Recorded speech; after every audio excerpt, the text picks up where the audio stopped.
Bom dia. Bom dia, meu bem, meu bem. Como diz a Tereza, não? Oi, meu bem. Vamos lá. Então, mais um dia. Bom dia. Ok. Muito bem, vida. Vamos lá, mais um dia de live. Hoje nós estamos já na 14ª. Muito bem. Kelly, bom dia. Seja bem-vinda. Já estamos então na 14ª live. Estamos avançando bem. Meu bem, acho que a Rosa acordou. Acho que ela acordou.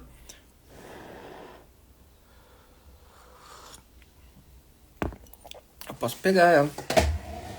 Pessoal, pera aí. Só um minuto que eu... Bom dia, Kelly. Deixa eu ver aqui. Pegar uma gordinha.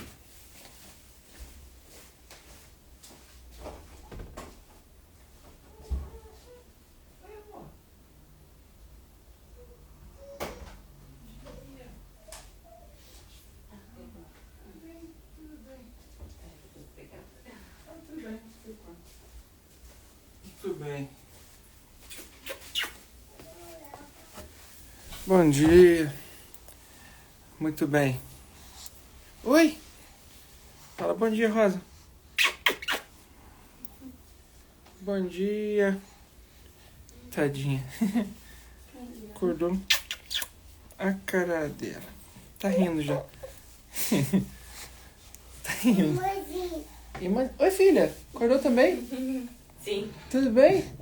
Muito bem. Muito bem. Que bom. Então tá bom. Muito bem. Então vamos lá. Papai vai dar aula agora, tá? Tá bom? Combinado? Combinado? Tô olhando. Então vamos. Como eu disse, estamos na 14ª e avançando, né? Hoje, de fato, como eu havia dito, nós então temos de falar a respeito de um tema bastante específico. Deixa eu falar, minha filha. Bastante específico, muito bonito, na verdade, que é uma característica bastante específica do homem quando nós olhamos para a narrativa do primeiro capítulo do Gênesis, né? Nós vamos olhar para a narrativa do segundo capítulo logo a seguir, assim, nos próximos dias. Tudo bem, minha filha? Nos próximos dias. Mas hoje eu quero trabalhar com vocês, que vocês entendam uma característica específica da pessoa humana ali dentro do primeiro capítulo do Gênesis mesmo, né? Uma delas, assim, que depois de todas as outras que nós já vimos. Bom dia, mãezinha. Eu quero que vocês vejam comigo aqui uma das características muito importantes ali. Que é o seguinte, olhem só. Que é o seguinte, olha só. Muito bem. Fala bom dia, vovó. Bom dia, vovó. Bom dia, vovó. Muito bem. Vejam então, né? Que é a seguinte característica, né? O homem, quando ele é criado, é dito o seguinte. De novo, vamos. Bibi, se quiser entrar na live também, tudo bem, não tem problema, não precisa, né? Bom dia. Então, dentro da narrativa ali, dentro dos versículos 27 e 28, como nós vimos ontem, né? O homem é dito por Deus que o homem é criado à imagem e semelhança. Não é isso? Façamos o homem a nossa imagem e semelhança. Então Deus criou o homem. A sua imagem, ele os criou. Homem e mulher, ele os criou. Veja, esta frase bastante sutil do livro do Gênesis expressa uma grandeza gigantesca, né? Gigantesca, né, Rosinha? Então, um significado muito profundo e muito lindo, na verdade, assim, muito bonito, que é o seguinte, olha. Quando Deus cria o homem, ele os cria homem e mulher. Essa característica da criação, ela expressa aquilo que São João Paulo II chama de communio personarum, em latim, para ficar bonito, né? Então, comunhão de pessoas. O homem, ele é criado tal qual, presta atenção, hein? Tal qual aquilo que é próprio da natureza divina. Deus é em si mesmo, quando nós olhamos para, né, o ser de Deus, nós vemos no ser divino algo que, assim, é uma espécie de realidade inédita na história da humanidade. Ninguém nunca pensaria um negócio desse, né? Como Deus realmente é. Que é o seguinte: Deus, ele se revela, ele se dá a conhecer. Cara, ele se dá a conhecer como... Você é muito participativa. Ela é demais.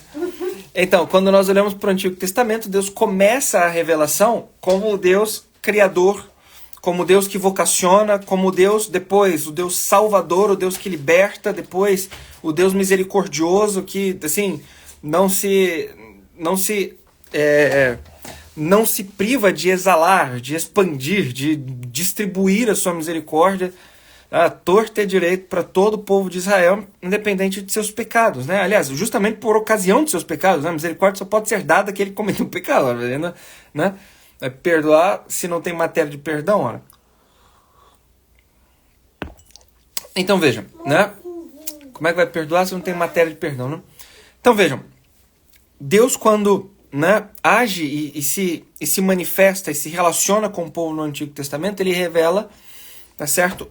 Ele se revela, ele se dá a conhecer já, né, ainda de maneira um tanto quanto incompreensível, mas ele já se dá a conhecer como três, né? Existem vários aspectos do Antigo Testamento, várias passagens que nos demonstram isso, e a teologia bíblica nos expressa isso de uma maneira um pouco mais profunda, que é o seguinte: veja, nosso Senhor Jesus Cristo, no primeiro capítulo, no prólogo do Evangelho de São João, ele se revela, ele se dá a conhecer ali como o Verbo de Deus, né? E o Verbo que se faz carne, o Verbo que se encarna, que vem ao mundo, se faz homem, e que fazendo-se homem dá a conhecer o ser divino. Presta atenção. Para quê? Olha só, né? Deixa eu fazer aqui uma consideração importante para que se compreenda bem esse aspecto, né? Que é justamente a explicação que Santo Tomás dá, assim, de maneira muito simples para poder explicar esse aspecto aqui de nosso Senhor Jesus Cristo. Né? Isso ele faz quando ele está comentando a profissão de fé, né? Ele diz o seguinte, olha, da mesma forma como o homem, para que ele dê a conhecer aqueles seus aspectos interiores, ele precisa falar, ele precisa da palavra.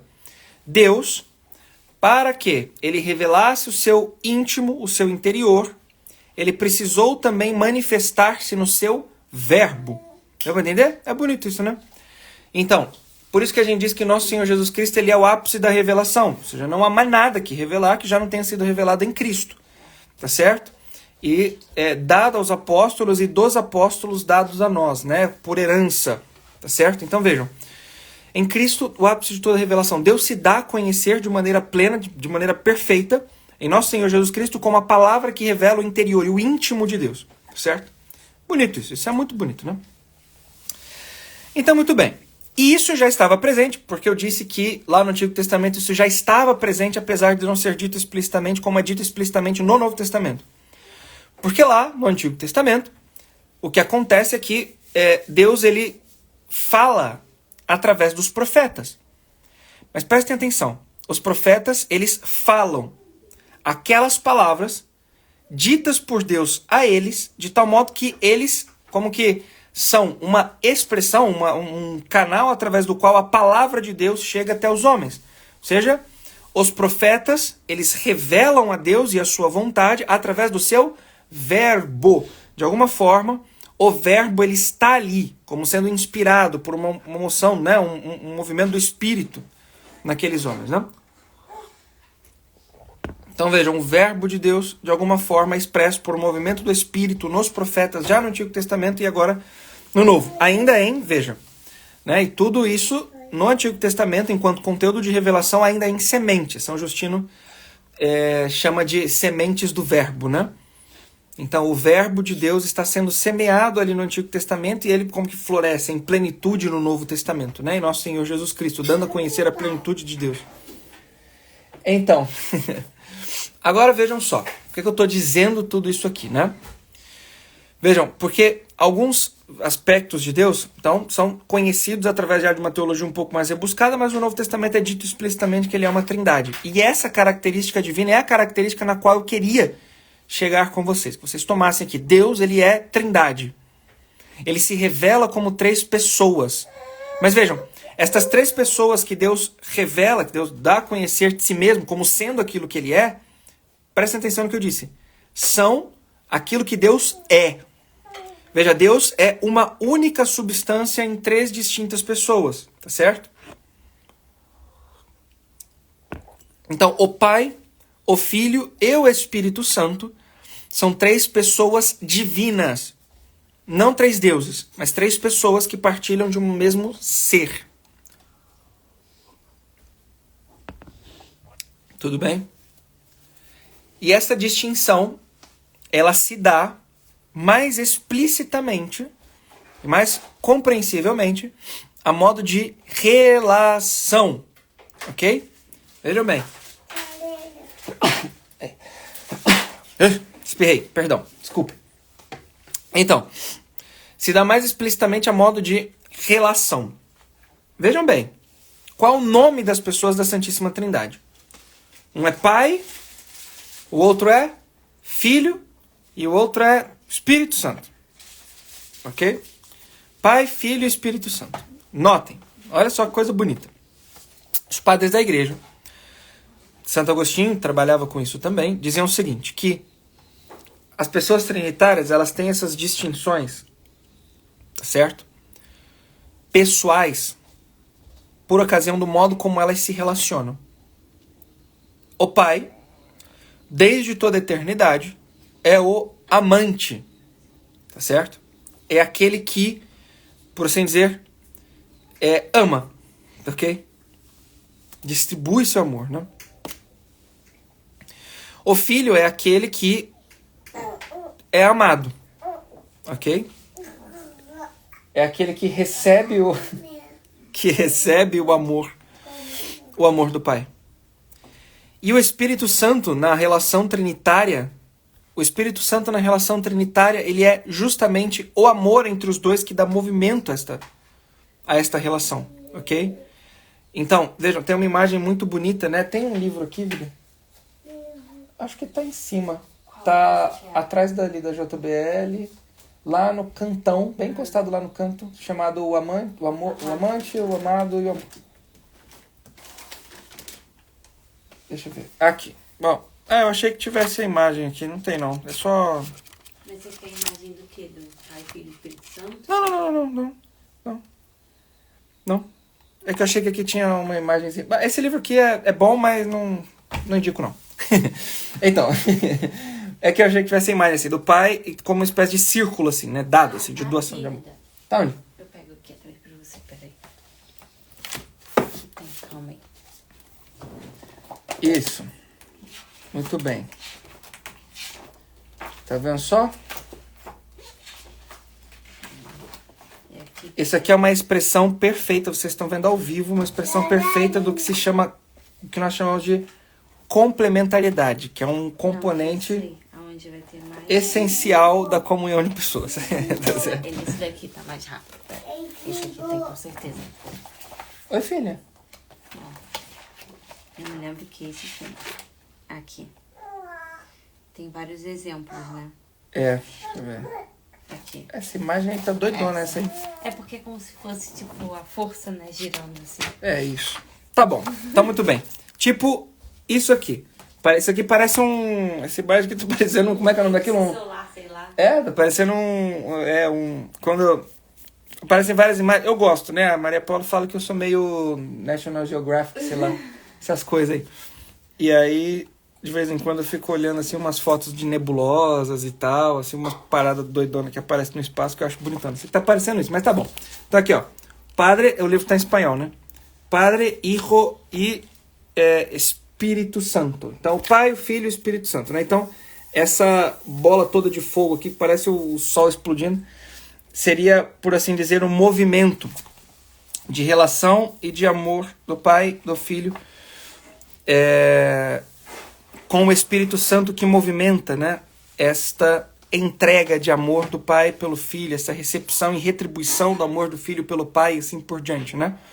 E o Espírito como o vínculo, né, entre os dois, por assim dizer. Então, vejam, é por isso que a gente diz que o Filho ele é gerado pelo Pai desde todos os séculos, porque ele como que, né, de fato, no movimento de amor do Pai, tá certo? Ele vai sendo, né, gerado desde todos os séculos, desde sempre. Não como uma criatura, né? Mas como, de fato, uma geração, algo que procede do Pai, né? E o Espírito procede do Pai e do Filho, desta relação entre os dois, como o amor, né? Agora vejam só. Olha só que bonito. Lembrem lá. Homem e mulher ele os criou. A sua imagem ele os criou. Homem e mulher ele os criou. Presta atenção. O Pai e o Filho, vinculados, ligados pelo amor, tá certo? Que é como que o fruto entre os dois que movimenta, né? Tá certo? Ele serve como uma imagem da comunhão de pessoas. Serve, aliás, o ser humano funciona... Isso é belíssimo, assim, como uma espécie de sacramento da Santíssima Trindade, ou seja, como um sinal sensível e palpável daquela realidade que é vivida em perfeição na Santíssima Trindade, na comunhão das pessoas divinas. O amor de doação do Pai para o Filho, do Filho para com o Pai, que gera, que faz proceder desta entrega mútua entre os dois. O Espírito Santo, que é o amor que os, né, que movimenta a Santíssima Trindade, por assim dizer, né? E que funciona ao mesmo tempo como um fruto dos dois, né? Que é gerado pelos dois, né? É simbolizado, tá certo? Pelo amor matrimonial, pela comunhão das pessoas enquanto homem e mulher, criados para ser uma imagem da Santíssima Trindade. Isso é bonito demais, né? Então, o homem e a mulher, quando são criados... Presta atenção. A sua imagem ele os criou, o homem e mulher ele os criou. Veja, a imagem de Deus. Ou seja, lembrem, eu já conceitualizei isso aqui para vocês ao longo dos últimos dias. O que é a imagem? A imagem é aquilo que é próprio da natureza. A imagem é aquilo que é um dado. Deus dá isso aí e é isso com qual, né? É com isso aí que você vai precisar trabalhar e viver e assim por diante, né? A semelhança é o que você vai fazer. Com a tua liberdade, com a tua individualidade. A realização daquilo que você tem enquanto imagem. Ou seja, aquelas faculdades próprias, a vida do espírito, o amor, a busca da verdade, o bem, assim por diante, tudo isso compõe a imagem. Ou seja, na imagem já está caracterizado como... A Teresa digitou ali um... Tudo bem, não tem problema não. Então, a imagem, ela é caracterizada como... Veja bem, na imagem, no ser imagem de Deus, na natureza humana, está impresso, tá certo? Deus colocou ali, como componente da natureza, uma necessidade, tá certo? Algo que precisa ser necessariamente realizado no homem, que é justamente a comunhão de pessoas. O homem foi feito para, né? Tem a musiquinha, né? Esses dias a gente estava conversando aqui, Maria Paula e eu, pensando em algo que eu vou falar daqui a pouco, e ela me falou, me veio a música do Tom Jobim na cabeça, né? A música do Tom Jobim que chama Wave. Por incrível que pareça, o nome da música é Wave mesmo. Depois a gente foi ouvir e tal, e aí ele diz um momento da música, né? Da bossa nova e tal. É uma música envolvente, coisa bonita. É coisa chique, hein? Bossa nova é coisa chique. Coisa de gente que anda lá pelas praias de Ipanema, no calçadão e não sei o que e tal. Então, muito bem.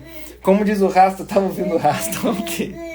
E aí ele falava sobre eu tava falando da Globo, eu acho. Aí ele falava sobre as propagandas e tal. E ele falava sobre o povo chique que caminha nas calçadas de Ipanema, ouvindo bossa nova, vive nos bares e tal. E ele falava, eu vou aderir isso aí, né? Eu adorei isso aí.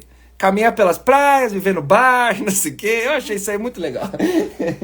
Então, enfim, tá. Fecha parênteses aqui, enorme, que não serve para nada. Então, e aí a gente ouvindo a música lá do Tom Jobim, eu vi pra pensar aqui em algumas coisas. E aí ele falava o seguinte, né? É impossível ser feliz sozinho. É uma frase da música, né? É impossível ser feliz sozinho. E é impossível ser feliz sozinho porque a realização do homem passa pela comunhão de pessoas, pela communio personarum. É necessário que nós vivamos uma comunhão que vai gerar necessariamente um fruto, e um fruto que seja, tá certo? Necessariamente vinculado à realidade do amor, gerado no coração do homem. Tudo bem? Entenderam aqui? Necessariamente fruto do amor, que é o vínculo dessa comunhão de pessoas e que gerará uma terceira pessoa nesta relação entre homem e mulher, nesta doação de um para o outro, e de receptividade, e de amor mútuo, que é o filho. a família, a communio personarum, aquilo que é gerado no seio familiar, tá certo? Como um todo, né? Essa comunhão de pessoas, esse vínculo matrimonial é uma imagem da Santíssima Trindade. Isso é belíssimo, né? O homem, em sua relação, funciona, perceba, como um sacramento da Trindade. Isso é bonito. Vejam, não entendam sacramento, tá? No sentido... no sentido... Vamos dizer, como eu posso distinguir aqui? No sentido canônico, por assim dizer, né? Sinal sensível da graça de Deus, né? Que são aqueles 7 sacramentos delimitados. Mas entenda o sacramento no sentido etimológico da coisa aqui, né? Nós estamos nos utilizando, né? São João Paulo II se utiliza de um termo, mas ele se utiliza deste termo sob um aspecto etimológico, não canônico, dogmático, por assim dizer, né? Então, sacramento enquanto sendo... Bom dia, pai. Sacramento enquanto sendo um sinal sensível de uma realidade que não é visível, né? Então o homem, a pessoa, o ser humano, esta comunhão de pessoas, o fato de o homem ser imagem e homem e mulher, que expressa de fato a Santíssima Trindade em si, é, portanto, um sacramento do amor divino, tá certo? Muito bem. Então, era isso que eu tinha para dizer para vocês hoje. Tá certo? Nós nos veremos amanhã com mais uma aula. Continuaremos aqui, né, a trabalhar. Amanhã a gente vai dar um salto, né? Sair do primeiro capítulo, caminhar para o segundo capítulo. Então, acredito que tenhamos terminado aqui. Isso ficou bonito hoje. Então, chegamos finalmente ao primeiro elogio do matrimônio, na verdade, né? Ao conceito de communio personarum, de complementariedade. Tá certo? E aí nós continuaremos avançando. O segundo capítulo do Gênesis, ele é excelente para isso, assim, né? Nós vamos continuar aqui.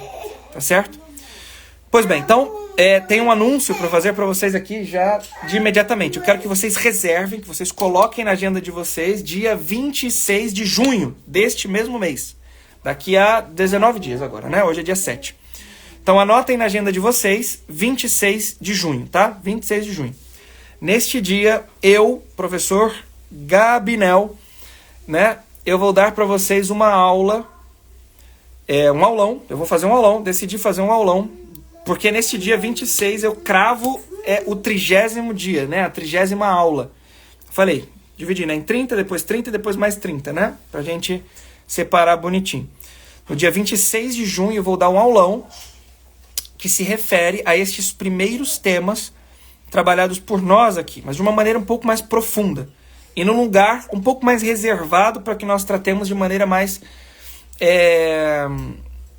dedicada a isso, com mais atenção, tá?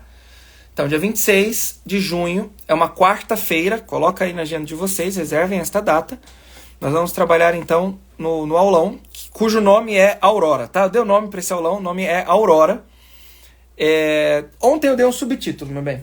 O nome é Aurora, um olhar para o princípio. Esse é o subtítulo. Tá bonito, né? Eu acho que tá bonito. Então, vocês... anotem aí na agenda, no dia 26, então, nós nos veremos para o Aurora. É um aulão, em breve eu vou divulgar um pouco mais, ele vai ter, assim, um custo muito baixo, mas porque, assim, tipo, baixo, pode falar já? Pode, tá bom. Baixíssimo, eu tô fazendo ali um produto lá na Hotmart bonitinho e tal. Vai ser, assim, R$ 9,90, é um valor ridículo, assim, tá? R$ 9,90. Mas por quê? Justamente pelo fato de que, por ser um aulão e um tema tão profundo, ele exige um pouco mais de, vamos dizer, comprometimento, né? E a intenção é essa. E quem entrar vai ganhar um presente, que eu vou dizer depois. O presente eu não vou dizer agora, não. Então, além do aulão, tem um presentão, uma coisa muito boa que vem junto, né? Depois eu vou dizer o que é. Que horas? 8 horas da noite, né? Horário de aula. Tá bom?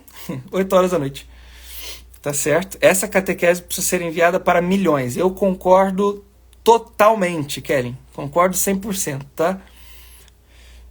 Por 2 motivos. Primeiro, porque nesta catequese nós finalmente, depois de toda aquela conceitualização e introdução, nós chegamos ao cerne da coisa, o matrimônio, né? O matrimônio. E porque vai ter um aulão. Então, manda aí para todo mundo, por favor. Tá bom? Então, muito bem. Amanhã nós nos vemos. Eu farei o anúncio todos os dias, né? Ao longo dos próximos dias. Eu vou pedir para vocês, então, compartilharem com todo mundo. Comentam o máximo que vocês puderem. Façam aí, né? Essa divulgação o máximo que puderem, tá bom? Então, conto com vocês e estamos aí. Tá legal? Então, muito obrigado. Fiquem com Deus. A gente se vê amanhã, gente. Um abração. Tchau, tchau. Até mais.